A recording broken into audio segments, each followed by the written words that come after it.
So first, from this point forward, you can work by yourself or in groups for your assignments. If you choose to work in groups, you're going to choose your own group. I'm not going to assign you groups. You get to pick your own groups. Groups can be any size. You can work by yourself. The entire class could be a group. It would be a disaster. Don't do that. But you can pick your groups. If you're working in a group or working by yourself and it's not working for you, you can change it. If you're by yourself, you want to join with a group. If they want to let you in, great. If you're working with a group and one person won't pull their weight, you can fire that person. They can then go work on their own. You can quit a group if you're the only one working in the group and everyone else is being lazy. You can just leave the whole group. So, groups, you get to pick.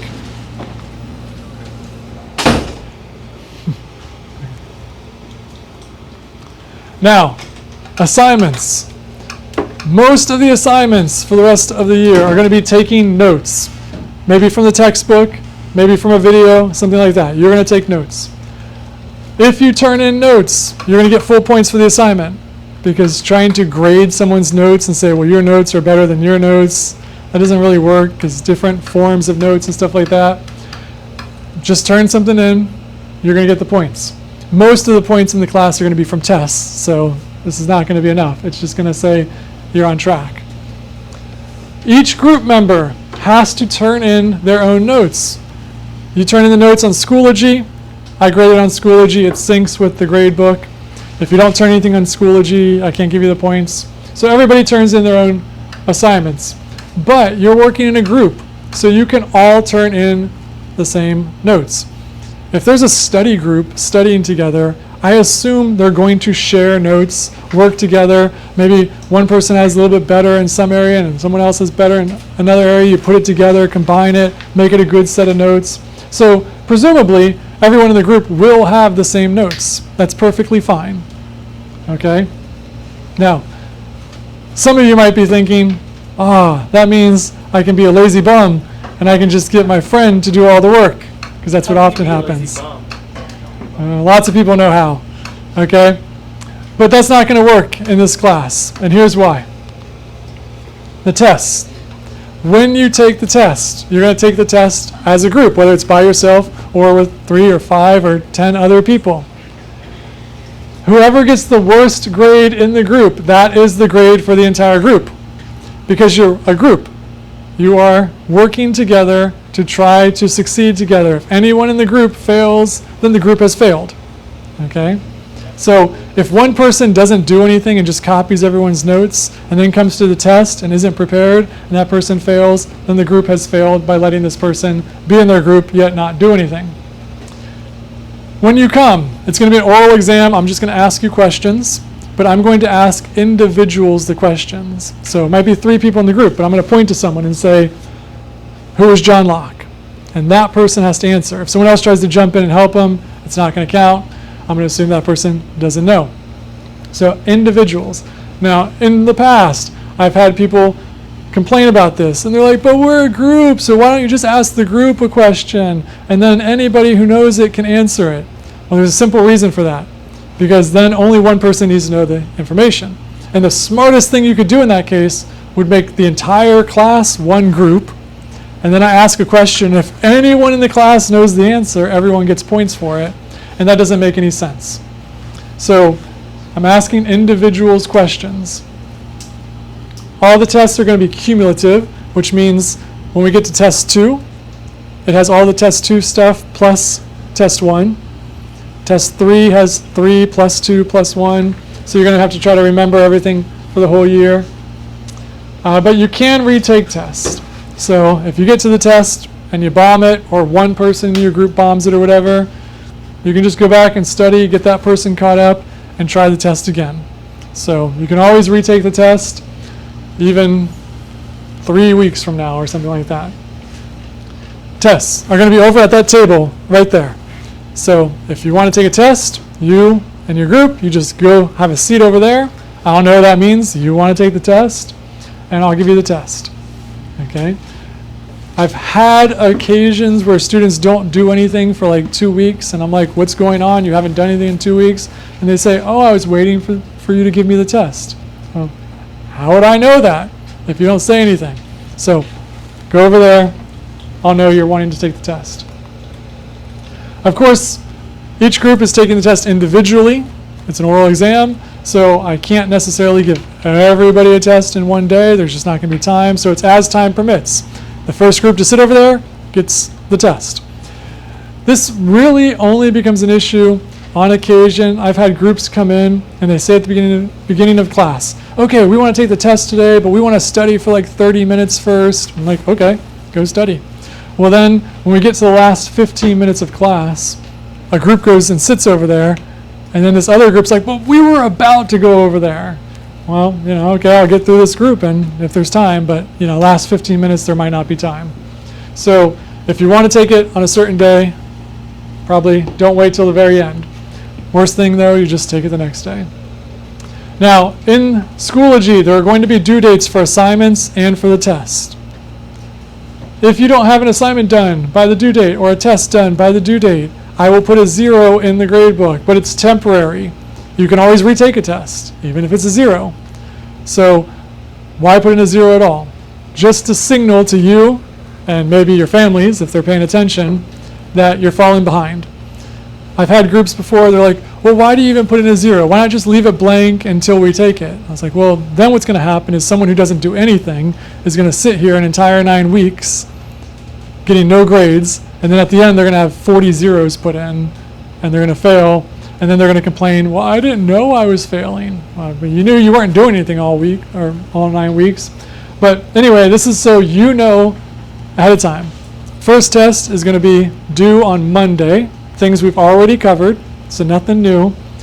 If you're not ready for it on Monday, it'll be a 0, just as a signal you're falling behind. Once you take the test, I'll replace that 0. Are there any questions so far? Okay. Some advice. Yes, you have a question? Like the test, is it always going to be like a set number of questions, or is it going to be random? That is a very good question. So the question was, is the test always going to be the same number of questions? Not at all. Okay, first of all, the better you are prepared, the shorter the test will be. Because if you come over there, I might just give you some hard questions right off the beginning. If you can answer 4 or 5 really hard questions well, then you probably know the stuff, and we might be done right there. And especially as we get through a little bit farther and I start to know who's prepared and who's not, who are the students who always know their stuff, I'm just going to give you the hard questions. If you have it, you're great, we're done. If I give you a hard question and you don't know the answer, if I say something, and this isn't too hard, but if I said, tell me about how the Enlightenment influenced early America. If you know that and you start going on and telling me about John Locke and Montesquieu and what Enlightenment means and all that kind of stuff, great. But if you look at me and are puzzled, then I can say, okay, well, do you remember John Locke? And then you say, oh yeah, I remember John Locke. Okay, tell me about John Locke. So if you have trouble with the big questions, I can break it down, and then we're going to have more questions, but we'll break it down into parts. Okay. But that's also one reason I can give the test over and over again, because if you fail the test, you go back and study. When you come, I might ask you completely different questions. Now, it's still going to be the same topics, but it's not like I've had groups before where I ask them, John Locke, and they don't know it, so they go study John Locke. They come back, next time I ask them Montesquieu, and they're like, wait a minute, you asked me about Locke last time. That's the one I studied. Well, you're supposed to know all of it, so... but I can give you the test over and over because it's not going to be the same thing. With that, another side note, I have had groups when somebody's taking a test, other people want to listen, and that doesn't bother me at all because first of all, you might not get the exact same questions, and second of all, if you hear over and over certain questions maybe different groups are getting, or you hear all the questions that different groups are getting, and you remember all the answers, that's the goal. Okay, so you can't really cheat through that if you memorize it all. It's not like a multiple choice test where you can remember, okay, the first 3 are B and then there's a C. If you remember the content, you got it. Yeah. I had a question. I was wondering, since we can work as groups, do we have to take the test as a group if we work as a group? Or can we work together on something but take the test separately? Okay, it's a good question. The question was, Can you work in groups and then test separately? Yes, but that will probably only work for the first unit. And the reason it will is, let's suppose you and 2 other people are working together, and then you all test separately. You pass the test, and 1 or 2 of these other people doesn't pass the test. Well, then you go on to the next unit, and the person who failed the test is probably, I mean, they could go on and take their F and move on, but they're probably going to want to go back and study again and catch up. I have had groups where that happens, and the person who failed kicks their butt into gear, studies really hard over a weekend or whatever, comes back, passes the test the next day, and then joins their group again. But often what ends up happening is, over time, you and this other person get further and further apart, and then you just can't work together anymore. But if you all take the test separately and pass, it works out. My question. Will we know our grade right then and then? Yes. Yep. When the test is over, I'll go through. What I'll do is, I'll probably have my computer open, and I'll have a bunch of notes, basically topics listed out, and I'll just go through and I'll ask you questions, and at the end, I'll be making notes as we go, and at the end, I'll look at it and be like, yeah, it seems like a C or a B or an A or whatever. Okay. Any other questions? Okay. So, choose wisely in who you work with. If there's somebody who you're friends with, but you know they don't work hard in class, you might not want to work with them because your grade's going to depend on them. On the other hand, if you have a friend who normally doesn't work hard, but you think you can motivate that friend, then great. I'm happy with that. If being in that group motivates the person, that's awesome. But remember, your grade depends on how well they do. The other thing I see groups do sometimes is, you have, say, 4 people in a group. 1 person's working, 3 people are goofing off, and I say, what's going on? Why is this person working and 3 of you are goofing off? And the 3 say, she's doing section 1 of the book right now, and then when she's done with that, I'm going to do section 2, and then when I'm done, he's going to do section 3. And what that means is, you're not moving any faster as a group of 4 than you could as just 1 person. In the real business world, imagine a business is paying 4 employees for a project, and the manager comes by and finds out they're working 1 at a time. Like, wait a minute, I could fire 3 of you and get the exact same thing done? That doesn't make any sense. So it's just really efficient, and it's not going to work. So, it's fine if 1 person wants to work on 1 assignment, and then another person at the same time is working on another assignment, and the next day you come together and share information, but work efficiently. If somebody is just sitting there doing nothing, your group's probably not going to be successful. And remember, again, anyone in the group failing a test means the entire group fails the test. So choose wisely. Make sure you're motivating people. I've seen many groups fire people. I had somebody a couple years ago, she ended up firing one of her good friends, who ended up being real mad about it and not being friends with her anymore. But she's like, whatever, I'm not failing for you. So it's a good life lesson when somebody who doesn't want to work but usually skates by on friends gets fired and realizes, I have to perform myself. But I've had some good results from that. If any of you know, last year he was in my class, and he was in a group with friends, and he was not performing well, and his friends fired him. But that became motivation to him, and he went and he studied, and he came back, and he did great. And then he was able to laugh at his friends and be like, I told you I'm not stupid. It worked out really well. So sometimes people get fired and come back from it. Sometimes they don't. Don't be lazy. You have a lot of freedom in this system to decide which parts you're going to do each day, how much time you're going to spend on it, all that kind of stuff. There are going to be people today, when we start this, if you look around, there'll be people who go to sleep immediately. And you're like, whatever. If I tell you the test is due Monday, they're like, today's Wednesday, I got till Monday, fine, I'm going to go to sleep. Then Monday comes and they fail the test. And they've just spent 3 days doing nothing, and now they're 3 days behind. If you fall behind, you can catch up because you can retake it, but you're probably going to have to do homework.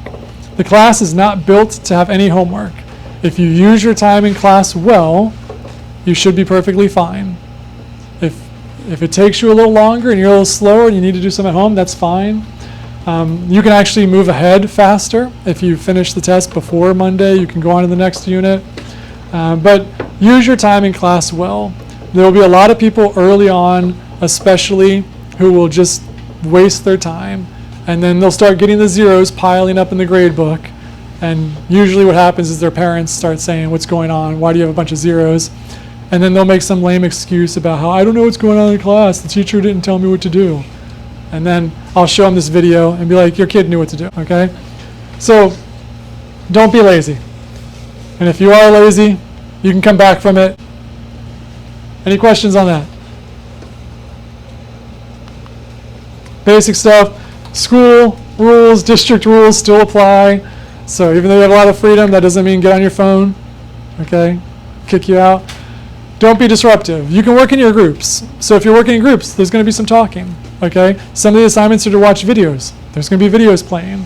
That's perfectly fine. But if somebody's just goofing around and causing a disruption, I might have to say something and maybe send you to the choice room. If I'm on one side of the room and I can hear you telling stories about the party you went to over the weekend on the other side of the room, that's annoying. Don't be obnoxious. So make sure you're not being disruptive. Any questions on that? Okay, so now I'm going to show you what this looks like in Schoology. So if you go into Schoology, this is what you're going to see. First, there is the FCLE Supplemental Guide. That's Florida Civics Literacy Exam. This is the document from the state of Florida that says what you need to know for the test at the end of the semester. So you scroll down, it tells you about the test. Then it says you need to know things like the social contract and John Locke and consent of the governed. You need to know checks and balances, separation of powers, Montesquieu, limited government. You need to know about the rule of law and due process. You need to know about popular sovereignty and federalism and all these things. These are things we've been talking about. So I have intentionally designed the class to cover the information that's on the state test at the end of the semester. So if you're doing this well, you should be well prepared for the test. But you have access to it. I've shared it with you. This tells you exactly what's going to be on the test. Then we have Unit 1. I broke it into 3 parts. Test 1, Monday. This is stuff we've already covered. Articles of Confederation, Magna Carta, philosophy, and the Constitution. Now some of these have notes. These are assignments that you can still turn in. I know you've taken notes on a lot of this already, but watch this video and take notes and turn it in. And watch this video and take notes and turn it in. And that's all due on Monday. So you have a few days to get those 2 videos done and to study for the test. Go back over all the notes you have from the past 2 weeks of school. I might not do this for every test, but especially the first test, I have given you sample questions so you know what to expect. How are states given representation under the Articles of Confederation? Why were the Articles of Confederation designed to create a weak national government? What was Shays' Rebellion? And how did it affect the Articles of Confederation? So I've given you a list of questions. You may get the same questions, similar questions, different questions, but if you can answer all these, you're probably pretty well prepared for the test. This gives you an idea of what the test will be like. But again, you may not get the exact same questions, and I might not give you sample questions for every test. You have the information in your notes. And the due date for this one is August 28th. Then when you're done with that, you can go to test number 2. And there's more about philosophical influences, documents that influenced America, and founding documents of America. So you got more information there. And that is due September 5th. And then test number 3 for September 12th is about the Federalist and Anti-Federalist papers. And hopefully in the next few days, I will have the rest of the 9 weeks up there. So you'll know everything for the entire 9 weeks. Any questions? Okay. Yes? Can we listen to music? I don't think so. Because of that state law and district policy is you're not Is it, like, allowed. specifically, we can't do it like while you're talking, so if we're like working on your stuff? The law and the district rule is, well, the law says you can't use cell phones or anything for anything that's not an actual assignment. And the district policy is since you have computers, you're not allowed to use cell phones or anything at all for any reason because you have a computer. So you can't be doing schoolwork on a cell phone. So there you go. So can I can put my headphones on and skip and it'll start playing music, so no phone involved. Okay, yes. Can you use it if you connect it to a laptop? Can you use headphones then? Yeah.